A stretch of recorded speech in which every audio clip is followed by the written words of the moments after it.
ದೊರೆತಿರೋ ಕೆಲವೊಂದಿಷ್ಟು ಇತಿಹಾಸದ ದಾಖಲೆಗಳಲ್ಲಿ ಗೋವಿನ ಕುರಿತಂತೆ ನಮ್ಮ ಪೂರ್ವಜರು ಮತ್ತು ಶ್ರೇಷ್ಠ ಸೇನಾನಿಗಳು ನಡೆಸಿದ ಘನಘೋರ ಯುದ್ಧಗಳ ಮೈನವಿರೇಳಿಸೋ ಸ್ವಾರಸ್ಯಕರ ಮಾಹಿತಿಗಳು ದೊರೆಯುತ್ತವೆ.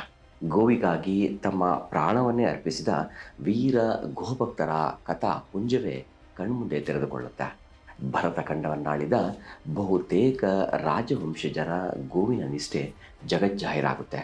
ಸಾಧು ಸಂತರ ಗೋಭಕ್ತಿ ಪ್ರಕಟವಾಗುತ್ತೆ. ವಿಪರ್ಯಾಸ ಅಂದರೆ ಇಂತಹ ಎಲ್ಲ ಧರ್ಮ ಸಂಬಂಧಿ ಮತ್ತು ಗೋ ಸಂಬಂಧಿ ಹೋರಾಟಗಳನ್ನು ನಮ್ಮಿಂದ ಮುಚ್ಚಿಡಲಾಗಿತ್ತು. ಬೇಕಂತಲೇ ಇತಿಹಾಸವನ್ನು ತಿರುಚಿ ಸಿಳ್ಳು ಮಾಹಿತಿಗಳನ್ನು ನಮ್ಮ ತಲೆಯಲ್ಲಿ ವ್ಯವಸ್ಥಿತವಾಗಿ ತುಂಬಲಾಗಿತ್ತು.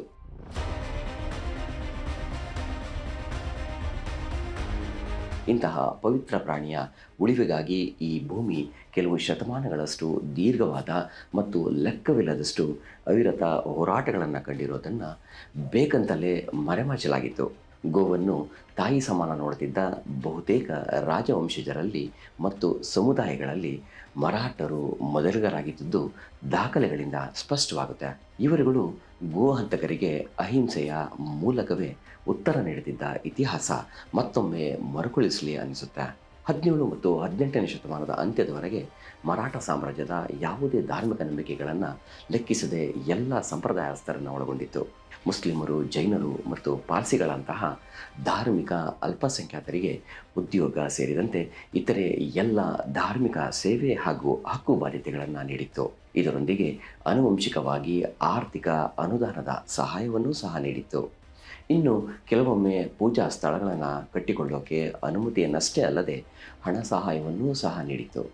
ಹೀಗೆ ಹಲವು ಧಾರ್ಮಿಕ ಭಿನ್ನಾಭಿಪ್ರಾಯಗಳ ಮಧ್ಯೆಯೂ ಕೂಡ ಗೋ ಸಂರಕ್ಷಣೆಯ ವಿಚಾರದಲ್ಲಿ ಮಾತ್ರ ಆಡಳಿತಾತ್ಮಕವಾದ ಒಂದೇ ನಿಲುವನ್ನು ಹೊಂದಿತ್ತು. ಗೋ ಹತ್ಯೆಯನ್ನು ತಡೆಯಲು ವ್ಯಾಪಕ ಮತ್ತು ತೀವ್ರತರವಾದ ಕ್ರಮಗಳನ್ನು ಧರ್ಮಾಧಾರಿತವಾಗಿ ರಾಜ್ಯದಾದ್ಯಂತ ತೆಗೆದುಕೊಂಡಿತ್ತು. ಕೆಲವು ಇತಿಹಾಸಕಾರರು ಗೋಹತ್ಯೆ ನಿಷೇಧವನ್ನು ಮರಾಠ ಸಾಮ್ರಾಟರು ತಮ್ಮ ಸಾಮ್ರಾಜ್ಯದ ಗಡಿಗಳಲ್ಲಿ ಕಟ್ಟುನಿಟ್ಟಾಗಿ ಜಾರಿಗೊಳಿಸಿದ್ದರ ಕುರಿತಂತೆ ಉಲ್ಲೇಖಿಸಿರುವುದು ಇದಕ್ಕೆ ಪುಷ್ಟಿಯನ್ನು ನೀಡುತ್ತೆ. ಮರಾಠರು ಅಂತ ಅಂದ ಕೂಡಲೇ ಕಣ್ಮುಂದೆ ಮೊದಲಿಗೆ ಬರೋದೇ ಹಿಂದೂ ವೀರ ಛತ್ರಪತಿ ಶಿವಾಜಿ ಮಹಾರಾಜ್. ಶಿವಾಜಿಯಲ್ಲಿರೋ ಗೋಭಕ್ತಿಯನ್ನು ಕಂಡೇ ಈತನ ಗುರುಗಳಾದ ಸಮರ್ಥ ರಾಮದಾಸರು ಈತನಿಗೆ ಗೋಬ್ರಾಹ್ಮಣ ಪ್ರತಿಪಾಲಕ ಅನ್ನೋ ಬಿರುದನ್ನು ನೀಡಿದರು. ಶಿವಾಜಿಗೆ ಬಹಳ ಚಿಕ್ಕ ವಯಸ್ಸಿನಲ್ಲೇ ಗುರು ಸಮರ್ಥ ರಾಮದಾಸರಿಂದ ಮತ್ತು ತಾಯಿ ಜೀಜಾಬಾಯಿಯಿಂದ ಗೋ ಸಂರಕ್ಷಣೆಯ ಬಗ್ಗೆ ಮತ್ತು ಗೋವಿನ ದೈವತ್ವದ ಬಗ್ಗೆ ಉಪದೇಶವಾಗಿತ್ತು. ಹೀಗಾಗಿ ಚಿಕ್ಕವನಿದ್ದಾಗಲೇ ಗೋವಿನ ಮೇಲೆ ಅತಿಯಾದ ಭಕ್ತಿ ಮತ್ತು ಶ್ರದ್ಧೆ ಇವನಲ್ಲಿ ಮನೆ ಮಾಡಿತ್ತು. ಇದೇ ಕಾರಣಕ್ಕೆ ಮುಂದೆ ಈತ ತನ್ನ ರಾಜ್ಯದಲ್ಲಿ ಗೋಹತ್ಯೆಯನ್ನು ಸಂಪೂರ್ಣವಾಗಿ ನಿಷೇಧಿಸಿದಷ್ಟೇ ಅಲ್ಲದೆ ಗೋಹಂತಕರನ್ನು ಶಿಕ್ಷಿಸಲು ಕಠಿಣ ಕಾನೂನನ್ನು ಜಾರಿಗೆ ತಂದು ಗೋಹಂತಕರನ್ನು ಶಿಕ್ಷೆಗೊಳಪಡಿಸುತ್ತಿದ್ದ. ಶಿವಾಜಿಯ ಗೋಭಕ್ತಿ 16 ವಯಸ್ಸಿರುವಾಗಲೇ ಬಹಿರಂಗವಾಗಿತ್ತು. ಬಾಲಕನಾಗಿದ್ದಾಗಲೇ ಗೋವನ್ನು ಕೊಲ್ಲೋಕೆ ಎಳೆದುಕೊಂಡು ಹೋಗ್ತಿದ್ದ ಕಟುಕನೋರ್ವನ ಕೈಯನ್ನು ತನ್ನ ಖಡ್ಗದಿಂದ ಕತ್ತರಿಸಿ ಹಾಕಿದ್ದ. ಮುಸ್ಲಿಂ ಆಡಳಿತವಿದ್ದ ಕಾಲದಲ್ಲೇ ಮುಂದಾಗೋ ಯಾವುದೇ ರೀತಿಯ ಪರಿಣಾಮವನ್ನು ಲೆಕ್ಕಿಸದೆ ಮುಸ್ಲಿಂ ಕಟುಕನೊಬ್ಬನಿಗೆ ತಕ್ಕ ಶಾಸ್ತಿಯನ್ನು ಮಾಡಿದ್ದ. ಈ ಘಟನೆ ಅವತ್ತಿಗಷ್ಟೇ ಅಲ್ಲದೆ ಇವತ್ತಿನ ಬಹಳಷ್ಟು ಗೋಭಕ್ತರಿಗೆ ಮೈನವಿರೇಳಿಸೋ ಸಂಗತಿಯಾಗಿದೆ. ಶಿವಾಜಿ ನಂತರ ಪಟ್ಟಕ್ಕೇರಿದ ಈತನ ಪರಾಕ್ರಮಿ ಮಗ ಸಂಭಾಜಿ ಸಹ ಗೋವಿನ ಮೇಲೆ ಅಪಾರವಾದ ಶ್ರದ್ಧಾಭಕ್ತಿಯುಳ್ಳವನಾಗಿದ್ದ. ಇತ್ತೀಚೆಗೆ ಬಿಡುಗಡೆಯಾಗಿದ್ದ ಈತನ ಛಾಯಾಚಿತ್ರ ಈತನ ಪರಾಕ್ರಮದ ಒಂದು ಸಣ್ಣ ಪರಿಚಯವನ್ನು ಇಂದಿನ ಜನಾಂಗಕ್ಕೆ ಮಾಡಿಕೊಟ್ಟಿದೆ.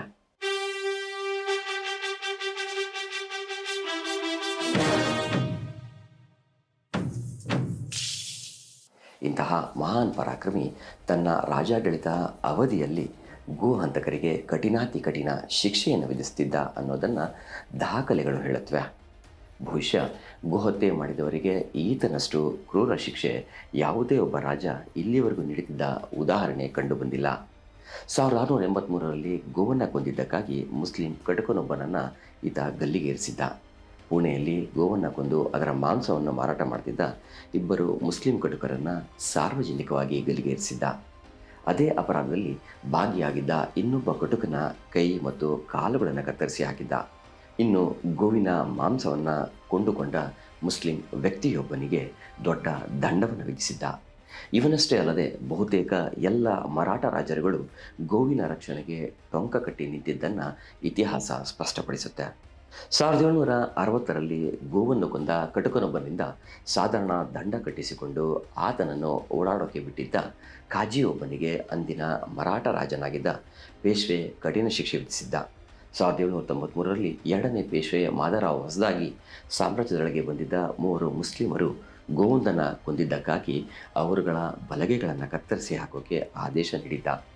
ಮರಾಠರು 1739ರಲ್ಲಿ ಪೋರ್ಚುಗೀಸರ ಹಿಡಿತದಲ್ಲಿದ್ದ ಬಸ್ಸೇನ್ ಅನ್ನೋ ಕೋಟೆಯ ಮೇಲೆ ದಾಳಿ ಮಾಡಿ ಪೋರ್ಚುಗೀಸರನ್ನ ಸೋಲಿಸಿದರು. ಶರಣಾದ ಅವರೆಲ್ಲರಿಗೂ ಬದುಕೋಕೆ ಅವಕಾಶ ನೀಡಿ ಎಲ್ಲ ಸವಲತ್ತುಗಳನ್ನು ಕಲ್ಪಿಸಿದರು. ಪ್ರಾರ್ಥನೆ ಮಾಡೋಕ್ಕೆ, ಚರ್ಚ್ಗಳನ್ನು ಕಟ್ಟಿಕೊಳ್ಳೋಕೆ ಭೂಮಿಯನ್ನು ದಾನವಾಗಿ ನೀಡಿದ್ದಷ್ಟೇ ಅಲ್ಲದೆ ಅನುಮತಿಯನ್ನು ಸಹ ನೀಡಿದರು. ಒಂದು ಹೆಜ್ಜೆ ಮುಂದಕ್ಕೆ ಹೋಗಿ ಹಾಳು ಬಿದ್ದ ದೇವಸ್ಥಾನಗಳಲ್ಲಿರೋ ವಸ್ತುಗಳನ್ನು ಬಳಸೋಕೆ ಪಾದ್ರಿಗಳಿಗೆ ಅನುಮತಿಯನ್ನು ಸಹ ನೀಡಿದರು. ಪೋರ್ಚುಗೀಸರಿಗೆ ಇಷ್ಟೆಲ್ಲ ಮುಕ್ತವಾಗಿ ಜೀವಿಸೋಕೆ ಅನುಮತಿಯನ್ನು ನೀಡಿದ್ದ ಮರಾಠರು ಅವರಿಗೆ ಒಂದು ಕಟ್ಟಪ್ಪಣೆಯನ್ನು ವಿಧಿಸಿದರು. ಅದೇನೆಂದರೆ, ಯಾವುದೇ ಕಾರಣಕ್ಕೂ ಇವರಿರೋ ಎಲ್ಲ ಪ್ರಾಂತ್ಯದಲ್ಲಿ ಒಂದೇ ಒಂದು ಗೋವು ಸಹ ಹತ್ಯೆ ಆಗಬಾರ್ದು ಮತ್ತು ಗೋಮಾಂಸದ ವಹಿವಾಟು ನಡಿಬಾರ್ದು ಅಂತ. ಇಂತಹ ಒಂದು ಕಟ್ಟಪ್ಪಣೆಯನ್ನು ಎರಡನೇ ಪೇಶ್ವೆ ಮಾಧವರಾವ್ ಹೊರಡಿಸಿದ್ದು ಸಿಕ್ಕ ದಾಖಲೆಗಳಿಂದ ದೃಢಪಡುತ್ತೆ. ಇಂತಹ ಕಟ್ಟಪ್ಪಣೆ ಇದ್ದರೂ ಆಗಾಗ ಇವರುಗಳಿರೋ ಪ್ರಾಂತ್ಯದಲ್ಲಿ ಗೋಹತ್ಯೆ ಮುಂದುವರೆದಿತ್ತು. ಅಲ್ಲದೆ 1790ರಲ್ಲಿ ಬಾಂಬೆ ಮತ್ತು ಸಾಲಿಸ್ಟಿಯಲ್ಲಿನ ಕಟುಕನಿಗೆ ಗೋವಿನ ಮೃತದೇಹಗಳು ಇಲ್ಲಿಂದ ಕಳ್ಳ ಸಾಗಣೆ ಆಗಿರೋ ಮಾಹಿತಿ ಪೇಶ್ವೆ ಗಮನಕ್ಕೆ ಬಂದಿತ್ತು. ಕೂಡಲೇ ಇಂತಹ ಕೃತ್ಯ ಮಾಡಿದವರಿಗೆ ಶಿಕ್ಷೆ ನೀಡಿದಷ್ಟೇ ಅಲ್ಲದೆ ಇಂತಹ ಕೃತ್ಯವನ್ನು ತಡೆಯೋಕೆ ಬಸ್ಸೇನ್ ಅಂದರೆ ಈಗಿನ ಮಹಾರಾಷ್ಟ್ರದ ಸುತ್ತಲೂ ದಿಗ್ಬಂಧನವನ್ನೇ ವಿಧಿಸಿದ್ದು ಇತಿಹಾಸದಲ್ಲಿ ದಾಖಲಾಗಿದೆ.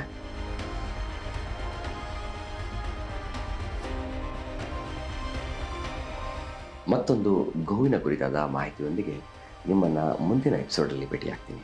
ನಮಸ್ಕಾರ.